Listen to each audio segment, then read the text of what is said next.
ওরা পাঁচজন একটি সুন্দর ও বাস্তবধর্মী নাটক, যেখানে পাঁচজন বন্ধুর জীবনের গল্প তুলে ধরা হয়েছে।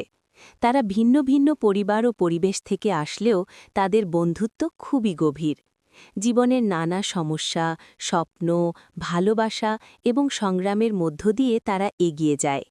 এই নবাবজাদি, এখনো এখানে বসে আছিস? বাড়ির কাজগুলো কে করবে? জন্মের পর বাবা মাকে তো মেরে ফেলেছিস, এখন আমাদের ঘাড়ে বসে জ্বালাচ্ছিস। ব্যথা পাচ্ছি মামি, চুল ছেড়ে দাও। এমন করে কেন বলছো তুমি? আমি তো তোমাদের সব কাজ করে দিয়েছি, শুধু গরুগুলোকে খেতে দিলেই হয়ে যাবে। এখনও কাপড়গুলো পড়ে আছে। মেয়েটা আমার কাল কি পরে স্কুলে যাবে? বৌমা, ও ছোট মানুষ, এত কাজ একা কিভাবে করবে? তার উপর রান্নাতেও একটু সাহায্য করো না তুমি। মেয়েটার চুল ছাড়ো, এমনিতেই শরীরে জ্বর ওর। দরদ দেখি নিপার জন্য আপনার একটু বেশি। আমার মেয়েকে তো এত ভালোবাসতে দেখিনি। আপনার আর আপনার নাতনিকে বসিয়ে বসিয়ে খাওয়াচ্ছি। মা, তোমার বৌমা তো মন্দ কিছু বলেনি। আপা দুলাভাই মরার পর থেকে তোমাকে আর নিপাকে খাওয়াচ্ছে। তুমি জানো একটা পেট চালাতে কত টাকা খরচ হয়? তুই কি বলতে চাচ্ছিস? মামা, নিপার আজ 2 দিন জ্বর। তোকে কতবার বলেছে একটু ওষুধ আনতে? তুই তো এনে দিসনি। শুধু দুটো খাওয়ার জন্য কত কষ্ট করে মেয়েটা। শোনো মা, আমার বাড়িতে তোমাদের আর কোনো জায়গা নেই। এই মেয়েকে নিয়ে বেরিয়ে যাও বাড়ি থেকে। আমি কাউকে বসিয়ে খেতে দিতে পারবো না। মামা, আমি আর আন্নানি কোথায় যাব? কি খাবো? তুমি আমাদের তাড়িয়ে দিও না। তোর মামা কি বলেছে শুনতে পাসনি? একদম নাটক করবি না, বেরিয়ে যা আমার বাড়ি থেকে। তোমরা আমাদের এমন করে তাড়িয়ে দিতে পারলে? কেন পারবো না মা? আমারও তো ভবিষ্যৎ আছে। মেয়েটা বড় হচ্ছে, এর ভেতর সারা দিন তোমাদের ঝামেলা লেগেই থাকে। আমি চাই না আমার সংসারে ঝামেলা হোক।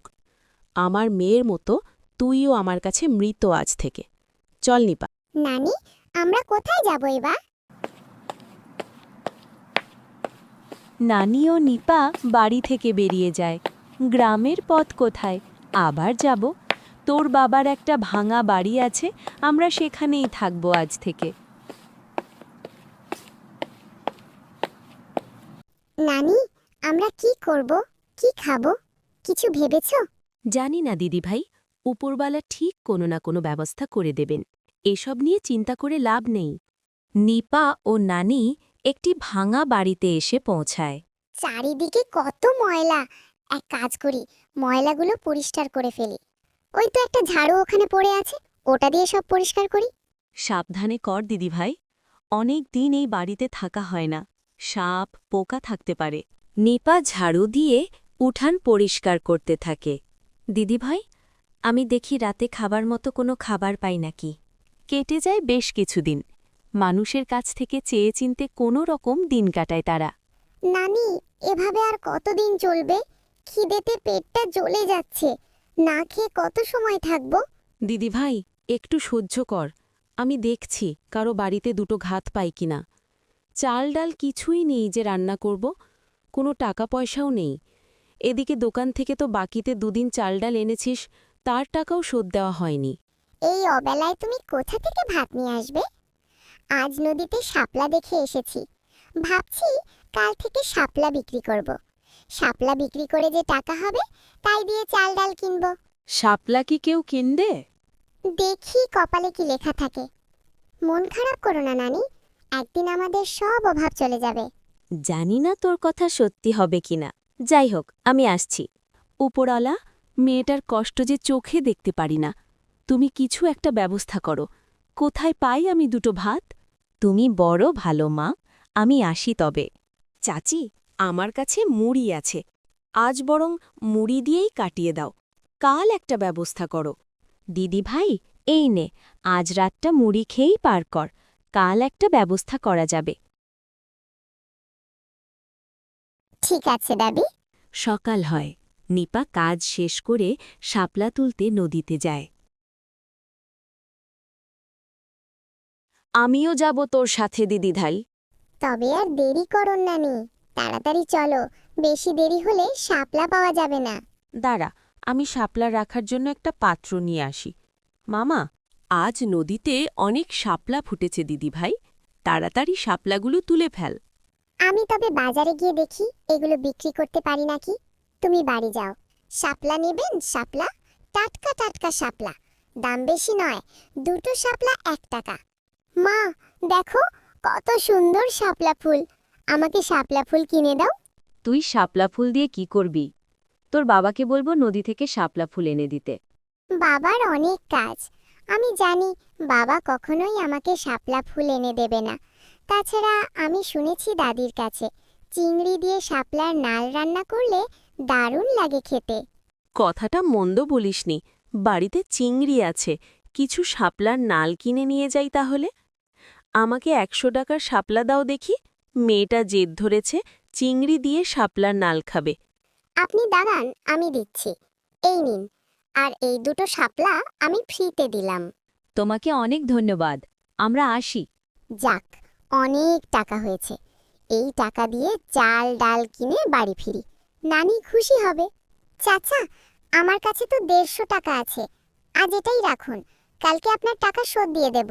তোকে বাকি দেব না, আগের টাকা এখনো শোধ দিসনি। একবার বাকি নিলে আর শোধ দিতে চাস না। তুই আমার জিনিস রেখে যা, আগের যে টাকা পাবো তা শোধ দিলে তবেই বাকি পাবি। কাল থেকে না খেয়ে আছি, আমি কথা দিচ্ছি কালকে সব টাকা শোধ দিয়ে দেব। নিপা মন খারাপ করে বাড়ি ফেরে। নানি তাকে দেখে কষ্ট পায়। এতটুকু মেয়ে কত দেখ সামাল দেবে। এক কাজ করি, আমি জঙ্গলে গিয়ে মানুষের গরু রাখব, মানুষের টাকা দিব, দেখি একবেলা কপালে ভাত জোটাতে পারি নাকি। কষ্ট করতে থাকি, মানুষের জীবনে দুঃখ, কষ্ট, পরিশ্রম এগুলো কখনোই বৃথা যায় না। আল্লাহ তাআলা প্রতিটি মানুষের চেষ্টা, ধৈর্য আর সহ্যের মূল্য দেন। হয়তো আজকে আমরা যে কষ্ট করছি তা আমাদের কাছে অনেক কঠিন মনে হয়, কিন্তু এই কষ্টই একদিন আমাদের জীবনে সুখের দরজা খুলে দেয়। নানি জঙ্গলে গিয়ে গরু রাখে এবং ক্লান্ত হয়ে পুকুর পাড়ে পানি খেতে যায়। সেখানে একটি ছোট্ট কমলা গাছ দেখতে পায়। নানি জঙ্গলে গরু রাখে গিয়ে এবং ক্লান্ত হয়ে পুকুর পাড়ে পানি খেতে যায়। সেখানে একটি ছোট কমলা গাছ দেখতে পায়। বাহ, কমলা গাছটা তো দেখতে বেশ ভালো, ওটা বাড়িতে নিয়ে যাই, আমাদের উঠানে লাগিয়ে দেব।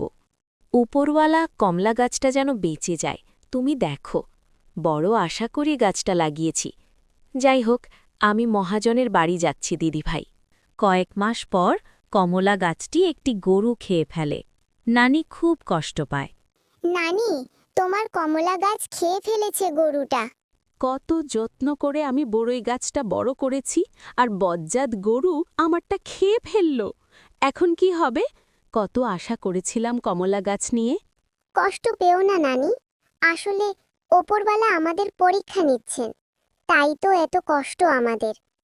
আচ্ছা, আমি ফুল বিক্রি করতে যাচ্ছি, এসে কাশেম মহিব চাচার জমিতে যাব মরিচ তুলতে। মরা কমলা গাছটি তুলে ফেলতে গিয়ে পারে না, তাই ওভাবেই রেখে দেয়। কয়েক মাস পর গাছটি আবার নতুন পাতা গজিয়ে বড় হয় এবং ফুলে ভরে যায়। নানি দেখো, তোমার কমলা গাছে ফুল এসেছে। উপরওয়ালা চাইলে সবই হয়। আমার মরা কমলা গাছ আবার বেঁচে গিয়েছে, কত ফুল ফুটেছে। দেখবি, কমলা হলে আমাদের আর না খেয়ে থাকতে হবে না। গাছে কমলা ধরে এবং এক যুবক সেই কমলা খেয়ে মুগ্ধ হয়। আরে বাহ, এই কমলা তো অনেক ভালো খেতে। এত মজার কমলা তো আগে কখনোই খাইনি। বুড়িমা, আমি তোমার গাছের সব কমলা কিনতে চাই, বিনিময়ে অনেক টাকা পাবে তুমি। 10,000 টাকা? নানি, এবার আর কষ্ট করতে হবে না আমাদের, লোকের বাড়িতে কাজও করতে হবে না। কাউকে সহজে মাফ করে দিলে সে বারবার একই ভুল করবে। তাই নিজের সীমা ঠিক করো, নিজের মূল্য বোঝো। একদিন তুমি নিজের পরিশ্রমে এমন জায়গায় পৌঁছাবে যেখানে কেউ তোমাকে অবহেলা করতে পারবে না। তোমার জীবন তোমার নিজের, নিজের পায়ে দাঁড়ানোই তোমার সবচেয়ে বড় শক্তি।